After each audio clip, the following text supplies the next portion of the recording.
Beleza, pessoal? Bem-vindo de volta ao curso Enem 10 CEP, né, que a gente está trabalhando aqui. A gente está no módulo de técnicas de análise de risco, né? Então a gente deu uma pincelada, né? Falou sobre os 6 itens ali que a gente tem que tomar cuidado na hora de fazer uma análise de risco, certo? E agora a gente vai falar dos tipos de análise de risco que a gente tem. Né? Tem uma análise de risco ali, né? Que a gente tem a preliminar, que a gente já deixa vamos pensar que a gente tenha um trabalho que a gente já faça rotineiramente, né? E aí a gente já faz uma análise preliminar, né? Antes mesmo de chegar lá na atividade fazer, né? Você já vai com um pré-pronto ali, né? Para saber ali mais ou menos como faz, baseado na sua análise ali que você já fez, já vendo os riscos preliminarmente, né? Antes de ir lá na área. Agora, né? A gente vai passar ele, depois a gente vai passar outras análises que são para fazer no campo, tá bom? Então, iniciando agora, né, a análise preliminar de risco, né, a gente vai falar aqui, ó, a análise preliminar de risco é uma visão do trabalho a ser executado, né, que permite a identificação dos riscos envolvidos em cada passo da tarefa e ainda propicia a condição para evitá-los ou conviver com eles em segurança. É a mesma coisa da técnica que a gente falou antigamente ali, só que agora vai ser, a gente costuma falar no ambiente industrial, aí, o pessoal que trabalha, é uma operação que às vezes é rotineira, você sempre faz aquele trabalho, então você já sabe como que ele deve ser feito, então você já vai com uma análise preliminar. É lógico, você vai com uma análise preliminar, mas você chega na atividade, você vê que pode ter algumas coisas diferentes, aí você tem que, né, complementar essa análise preliminar com a análise ali no local, beleza? Então, por exemplo, vamos pensar aí que eu tenho um procedimento padrão que eu faço, um serviço aí que é simples, uma troca de um isolador, por exemplo, de uma linha de distribuição. O que eu tenho que fazer para fazer isso daí? Já é tabelado ali, já tem uma nota técnica, né? Você já sabe o que é para fazer, os passos, você já sabe mais ou menos, né, o que você vai fazer. Lógico, você chega lá na área ali, tem uma árvore ali no local que está, né, atrapalhando, aí você tem que fazer outras medidas, né? Você tem que ir lá, às vezes podar a árvore, enfim, fazer outras questões, vai depender muito do que você vai encontrar no campo, mas você já pode ir com uma análise já preliminar. Então, por exemplo, vai fazer a mesma coisa que eu já falei nos 6 itens lá, né? Escrever as atividades, né, detalhada, descrever os riscos envolvidos, certo? Cada passo da atividade você escolheu colocar os riscos envolvidos, fazer as medidas de controle, né, de eliminação, controle de risco, reduzir os níveis, os 6 itens que a gente falou lá. Identificação dos executantes, então você vê os executantes que estão aptos ao trabalho, né? Ver lá se o cara está bem, né? Você tem que colocar tudo isso lá na análise preliminar. Lógico que você não vai saber, né, quem é o cara que vai fazer, mas você coloca, em questão de aptidão, né, o cara que é treinado, certo? Então, por exemplo, eu treino para aquela atividade de trocar o isolador, o eletricista, a gente costuma colocar a numeração, né? Eletricista 2, eletricista 3, né? Dependendo aí da posição que ele exerce na empresa, certo? Então, eu coloco lá, quem é o executante? Eletricista 3, tá? Aí eu coloco eletricista 3, eu já sei que quem pode fazer aquela atividade é só o eletricista 3, beleza? E aí já coloca a questão de aptidão. Lógico, chega lá na hora, tem que ser um eletricista 3 e ele tem que estar apto também para fazer a atividade, né? Ele esteja bem para fazer a atividade naquele dia. Não é só porque ele é eletricista 3 que ele é obrigado a fazer, né? Ele tem outras questões a ser feitas ali na hora de executar a atividade, tá bom? E identificação do responsável. Então, quem vai ser o responsável daquela, né? Primeiro, responsável pela análise de risco. Geralmente o líder, né? Alguém ali da segurança fica envolvido, todo mundo ali acaba sendo identificado, né? A gente tinha, no lugar que eu trabalhei lá, a gente fazia, né, um procedimento padrão de trabalho e dentro desse procedimento tinha a PR, né, a análise preliminar de risco. Aí eu assinava lá, né, fazia o treinamento do pessoal, assinava, todo mundo que era executante, né, que estava treinado também assinava e ficava ali na área, né, para todo mundo ver. Quando o cara estivesse fazendo a atividade, você ia lá, deixa eu ver a PR aí que você está fazendo essa atividade. Aí ele olhava e falava, você tem que estar usando tal equipamento, né, você tem que estar usando tal dispositivo, enfim, né, tem que andar por esse caminho, né? Você estava andando no caminho errado, o cara consegue ver ele pela análise preliminar de risco se ele está seguindo ou não o que é determinado naquele trabalho, beleza? Então aí está um exemplo, né? Uma folha aí que a gente tem, que é o normal aí. Então você tem lá em cima, lado esquerdo, o logo da empresa, né? Você coloca lá o nome da empresa. Análise preliminar de risco, né? APR, beleza. Processo, aí você coloca onde você está. Vamos pensar lá no que a gente está falando de trocar o isolador. Processo, né? Linha de transmissão e distribuição primária, né? Área, aí você coloca lá a área de, né, o cara está envolvido, ou a área do local que você vai fazer atividade ali, sei lá. A atividade, né? Coloca lá, troca, né, tem que ser bem específico, troca do isolador de linha de distribuição primária de energia, 13.8 kV, beleza? E aí você coloca a data que foi feita nessa análise preliminar de risco. Por quê? Existem revisões, né? Então você vê lá pela data, fiz uma técnica de análise de risco lá em 2015, né? Aí você vê, pô, essa data aqui está antiquada, né? A gente precisa fazer novamente. E também a data tem, porque a gente tem o trabalhador, né? Enfim, que foi treinado naquela PR. Às vezes vai trocando, né? O operador você tem que ver que precisa às vezes, né, você fazer uma revisão sobre aquela técnica, aquela APR, tá bom? Aí etapa do trabalho, né? Então você vai lá, desenergiza o local, qual que é o risco na hora de desenergizar, a medida de controle. Já eliminou, né, o agente, né? Eu vou lá, então vou fazer a próxima troca lá, né? Retirar o isolador quebrado, né? Você vai falar quais são os riscos envolvidos nessa questão. Vai ter trabalho em altura, vai ter, enfim, uma gama de opções que você pode ter ali. E aí você coloca a medida de controle, né? Estou usando cinto de segurança, enfim, alguma coisa desse sentido. Estou usando a PTA está com o checklist pronto, enfim, essas coisas assim. Beleza? E aí você vai, né? Termina o serviço, energização do serviço, aí você coloca o risco envolvido. Aí você tem que tomar todas as medidas de controle para esse risco. Então, você tirar as pessoas do local, né, conferir se não tem ninguém na linha, enfim, todas essas medidas de controle, beleza?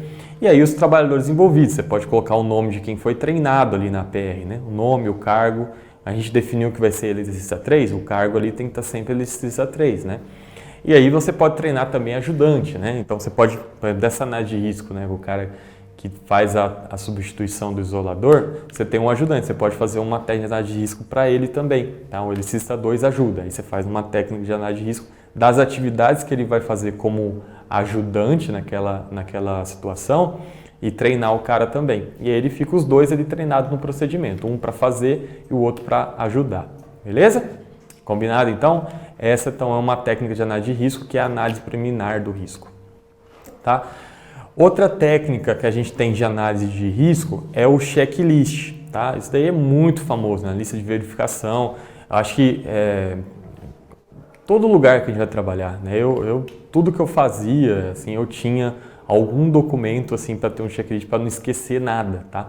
Então eu colocava lá, né? Enfim, as atividades diárias que eu tinha quando eu ia para o campo, né? Eu deixava lá, sempre que eu via alguma coisa eu já escrevia, né, e deixava ali. Se às vezes, né, eu via alguma coisa que era diferente, né, eu acabava observando que não estava no checklist, eu anotava. Aí eu fazia uma atualização no meu checklist para que na próxima vez eu passasse lá e né, observasse aquela anotação que eu fiz, né, e aí o checklist vai ficando melhor. Por isso, né, pessoal, é importante. Checklist, primeiro, para você desenvolver um checklist, não é bom fazer sozinho, tá? Quem pode ajudar? Então pode ter o líder, pode ter o gerente da usina, às vezes é um cara experiente ali que conhece daquela área, o cara da segurança, né? O cara tem todo mundo ali pode participar. O próprio operador, né? O próprio eletricista que está, né, sempre ali passando pelo local é o que tem que ajudar mais, né, a fazer. Então eles vão lá e fazem esse checklist para que você faça a atividade e preencha o checklist. Então o que é esse checklist, né? É uma lista previamente estabelecida, utilizada como ferramenta de controle que permite a verificação da conformidade e, aí é importante, verifica se está conforme ali naquela hora e também monitora as condições operacionais, né? De materiais, de equipamentos, máquinas, ferramentas, enfim, você pode fazer checklist de tudo, você vai fazer um monitoramento. Então, por exemplo, eu tinha lá um checklist da subestação, certo? Aí eu tinha lá, enfim, tinha várias condições que a gente colocava. Se tinha a placa, né, se a porta estava fechada, se tinha a placa de sinalização, se, né, no caso da subestação externa, se estava limpa, né, se tinha mato, alguma coisa ali naquele local. E aí, tem mato, marca lá, não conforme e coloca lá, muito mato no local, fazer limpeza. Aí, beleza, continuava. Vou lá no transformador, tinha lá o transformador, o que eu verificava no transformador? Nível de óleo, temperatura do óleo, né?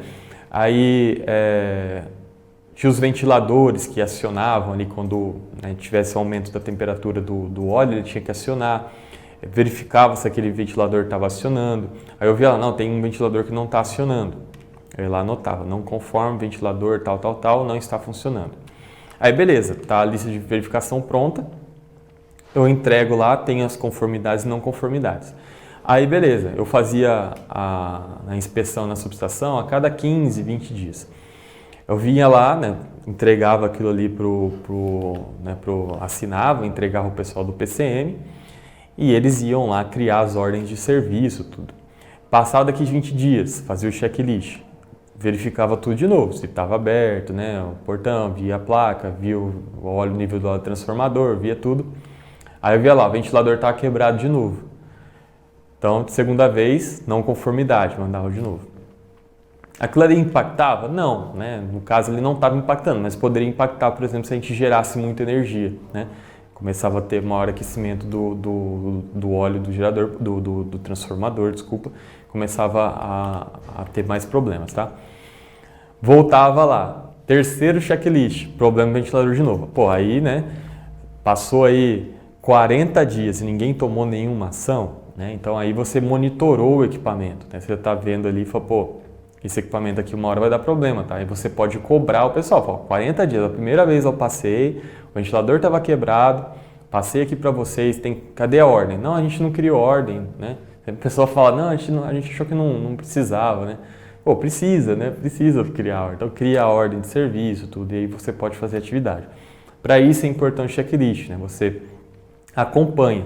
E aí, por exemplo, as primeiras vezes eu não analisava, sei lá, limpeza do isolador, né? Eu não analisava a limpeza do isolador. Aí eu comecei a analisar, né? Tá limpo, tá sujo, né? É lógico, tá sujo, eu vou lá limpar. Não, né? Você tá sujo, você tem que esperar uma parada, né? Então você vai verificando ali as condições e você poder saber, por exemplo, há quanto tempo, né? Em quanto tempo eu preciso limpar o isolador. Às vezes pode ser a cada 2 anos, né? Dependendo, né? Então você tinha que ter aquele monitoramento para poder ver e tomar ações aí. Então daqui 2 anos eu sei que eu tenho que fazer uma limpeza, né? Daqui 1 ano eu tenho que trocar o óleo do transformador, aí você consegue monitorar o equipamento que você está trabalhando baseado no checklist. Beleza, pessoal? O checklist então funciona dessa forma, tá? O objetivo, né? O objetivo é criar um hábito, então você cria o hábito de verificar os itens de segurança e de processos também, tá? Antes de iniciar ou finalizar atividades, no caso também quando um equipamento está em funcionamento, tá? Auxiliando a prevenção de acidentes. Então, vamos falar ali o objetivo de iniciar ou finalizar a atividade, né? Só para dar um exemplo também, para não ficar vago aqui. Eu vou fazer um trabalho numa plataforma elevatória, tá? Vou fazer um trabalho em altura em plataforma elevatória. Eu posso criar um checklist para a plataforma elevatória, tá? Então, eu coloco lá se estão funcionando todos os comandos, se a iluminação dela está ok, né? Se ela faz todos os, né, todas as posições que eu preciso ali, na hora de subir, se eu vou precisar virar a cadeirinha ali, virar para um lado, virar para o outro. É um checklist que você faz, né? Se tem um óleo diesel ali nela, se ela está funcionando bem, bateria como está, você cria ali aquele hábito. E você anexa para iniciar a atividade. Terminou, tem o checklist para finalizar a atividade. Um exemplo claro, né, a gente tem nos cartões de bloqueio. Tem lá a sequência, né, que você tem que fazer para fazer a energização correta, né? Então você vai fazendo lá, né, tira as pessoas da área, né, tira as proteções, né, pega o bloqueio de todo mundo, vê se todo mundo está né, fora da atividade, né, todo mundo entrega a chave, né, e aí você vai fazer a energização passo a passo. Então você tem um checklist ali para seguir, para fazer a energização do local, beleza? Então você cria o hábito também, quando você vai fazer um trabalho, né, fazer no início e no fim. E também tem um checklist de monitoramento, aí de conformidade que você tem relacionado a uma manutenção. Até, pessoal, para partir um equipamento é importante ter um checklist, né? Você fica, às vezes, em 3 safras, fica 3, 4 meses para voltar a operar um equipamento. Você tem que fazer um checklist nele para ver se todas as condições de segurança estão sendo atendidas. Beleza? Exemplo, então, de checklist, tá?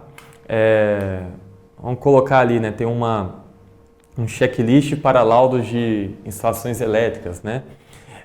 Checklist dos painéis e circuitos. Então, identificação do painel. A gente falou sobre identificação lá de comunicação, sinalização, né? Confirmar o nome do painel, né? Se está mesmo no painel que eu estou ali, né? O local, né? O QDFL1, né? Confere se está lá a placa, se ele é QDFL1 mesmo. Sim, não, né? Trocar a placa, tá QDFL A, aí tá errado, tem que ser 1, né? Então tem que mudar a placa de sinalização. Ali o policarbonato seria o quadro ali, tá? Tem parte viva exposta ali, né?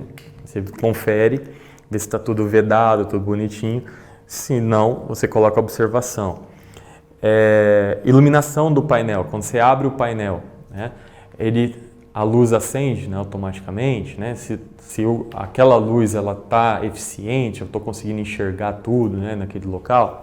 Se sim, né, coloca ali. Se não, você tem que arrumar na próxima oportunidade, tá? O aterramento, né, a barra de terra, né, o aterramento da porta, tá tudo certo, tá tudo conectado, né? Tá tudo feito ali.